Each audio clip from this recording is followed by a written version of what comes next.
Very good morning to all my dear students. Welcome to St. Anne's Public School Bagpat online economics classes. As you know that we are working from our home. So my dear student, today we'll discuss chapter number 7, aggregate demand. As you know that in my previous video we have discussed a marginal propensity to consume and average propensity to consume with the help of schedule and diagram. But today we are going to discuss marginal propensity to save. Marginal propensity to save with the help of schedule and diagram. See, marginal propensity to save means MPS. What is the definition of this? It refers to the ratio of change in saving and change in income. This is the definition of MPS. And what is the formula of MPS? See, MPS is equal to change in saving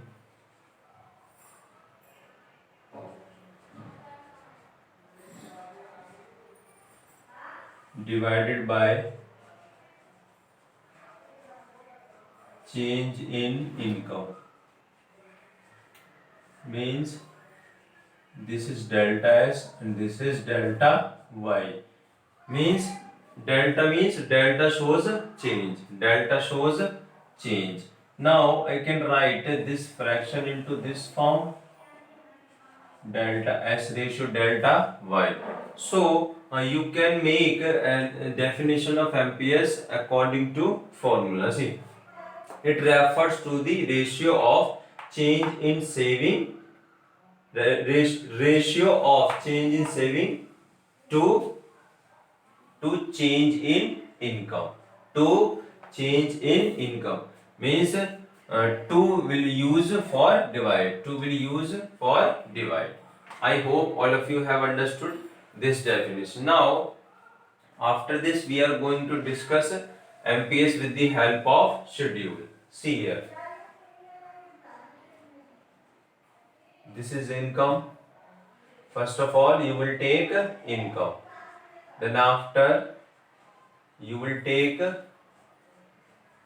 consumption. See,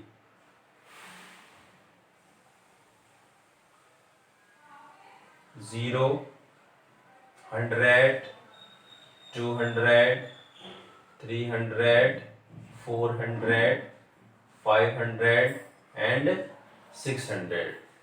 Next one, you will take a value of consumption. See, 40, 120, 200, 280, 360, 440, 520. And you know that what is the formula of Y means? What is the formula of income? C plus S means income is equal to consumption plus saving. Now so formula of saving according to this, Y minus C. Y minus C. So we will subtract value of consumption from value of income. So then after we will calculate saving. Now 0 minus 40, minus 40, minus 20, 0, 20, 40, 60, 80. Now I hope all of you have understood how will you calculate value of saving with the help of income and consumption. See, after this you will calculate delta Y and delta S. Delta Y means change in income and delta S means change in saving. So see, First delta will be dash, then after income increases from 0 to 100. Now change is here 100. Then after C, change is here 100.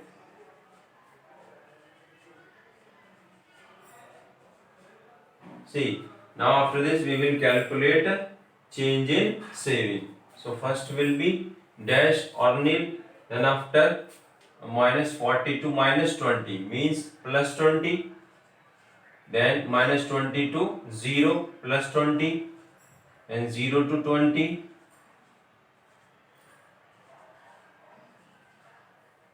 So I hope all of you have understood how will you calculate value of saving, value of change in income and value of change in saving. Then after please calculate value of MPS. MPS means delta S divided by delta Y.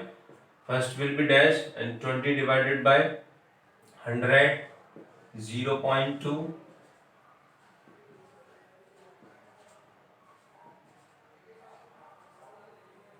I hope all of you have understood how will you calculate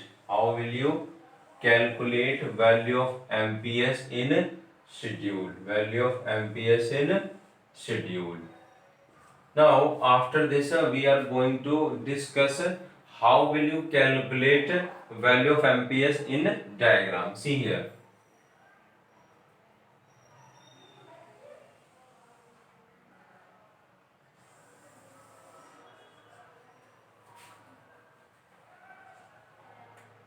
This is x-axis and this is y-axis. Take here saving in rupees, income. See here, saving is negative here, saving is negative, 0 and positive. So we will make diagram of saving according to table. See, this is positive y-axis and this is origin and this is negative y-axis. So saving curve will be like this. Means S is the saving curve. This is negative portion. Negative portion means dash saving. This saving. See point R. At point R, saving is 0. I hope all of you have understood. See, this is positive portion means saving will be positive here, saving is 0 here, and saving will be negative here. So see, take point B and take point D. See, now according to point B, income will be OY. According to point B, income will be OY, and according to point B, saving will be OP. And according to point D, income will be OY1, and according to point D, saving will be OP1. Now what is the formula of MPS? Delta S is equal to delta Y. See, income increases from OY to OY1. So now please subtract value of OY from the value of OY1. Now you will get Y1. See, delta Y is equal to Y1. And see, saving increases from OP to OP1. Now delta S here will be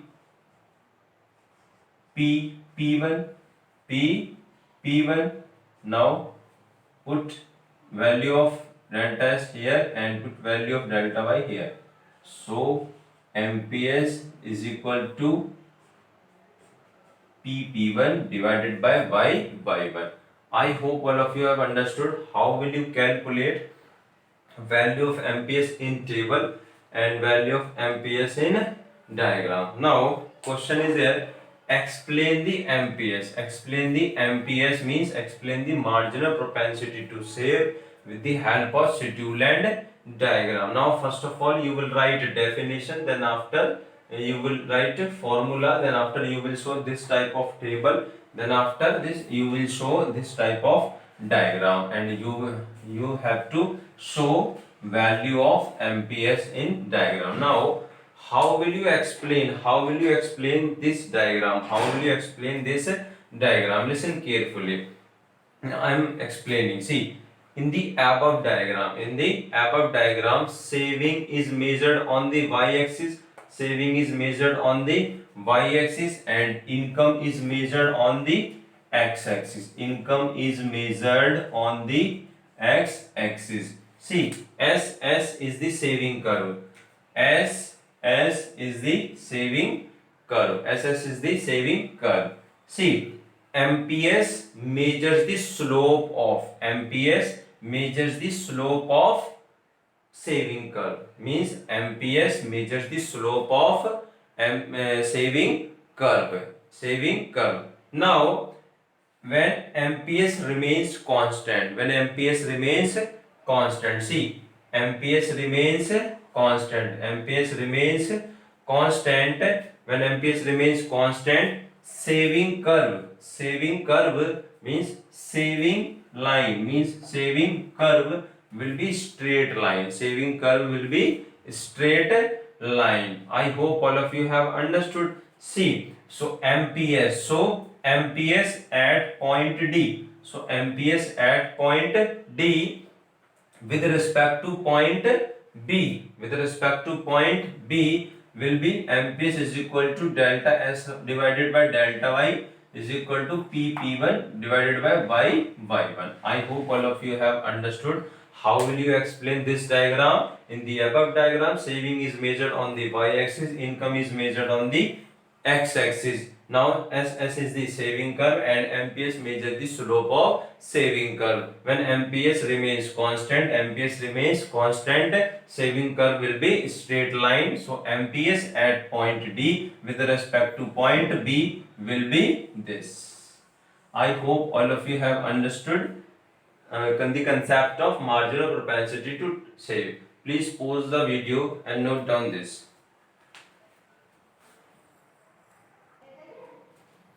Now see, after this, as you know that we have discussed APC, APS, MPC and MPS. We have discussed means concept of APC with the help of schedule and diagram, APS with the help of schedule and diagram, MPC with the help of schedule and diagram, MPS with the help of schedule and diagram. But after this we are going to discuss relationship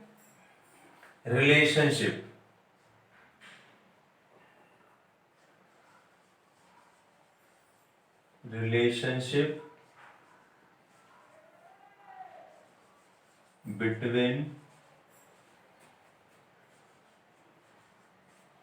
APC and APS. Relationship between APC and APS. What is the relationship between APC and APS? See, the sum of APC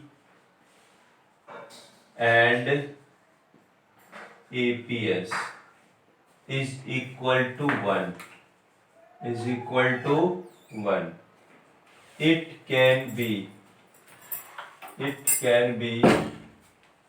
proved as under below. See, we know that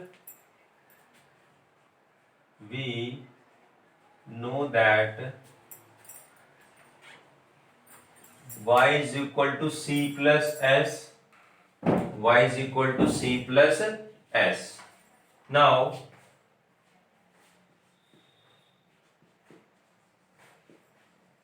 means income is equal to consumption plus saving. All of you know that. Dividing both sides by y, we get y divided by y, c divided by y plus s divided by y. Means this will be equal to 1 c. C divided by is APC. C divided by Y means APC, means consumption divided by income is APC plus saving divided by income. Saving divided by income is APS. Now we can write this APC plus APS is equal to 1. Now this is the relationship between APC and APS is equal to 1. Now with the help of this formula we can make the formula of APSC. APS is equal to 1 minus APC, 1 minus APC, and APC is equal to 1 minus APS. So I hope all of you have understood what is the relationship between APC and APS. Now the sum of APC and APS is equal to 1. It can be proved as under below. You know that y is equal to c plus s, dividing both sides by y, we get y divided by c divided by y, s divided by y. We know that this will be equal to 1, and consumption divided by income is APC, saving divided by income is APS. Now this is the real formula, means APC plus APS is equal to 1. I hope all of you have understood. Please pause the video and note down this. See next relationship.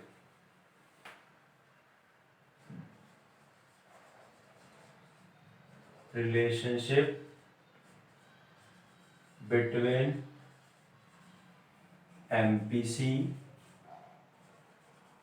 and MPS. Relationship between MPC and MPS. Again, the sum of MPC and MPS is equal to 1. It can be proved as under below. See, we know that again we know that y is equal to c plus s. Y is equal to c plus s. Multiply both sides by delta. Multiply both sides by delta. Delta means change. Delta means change. Delta means change. See, delta means change. So we will get delta y is equal to delta c plus delta s, means change in income is equal to change in consumption plus change in saving. Now after this, dividing both sides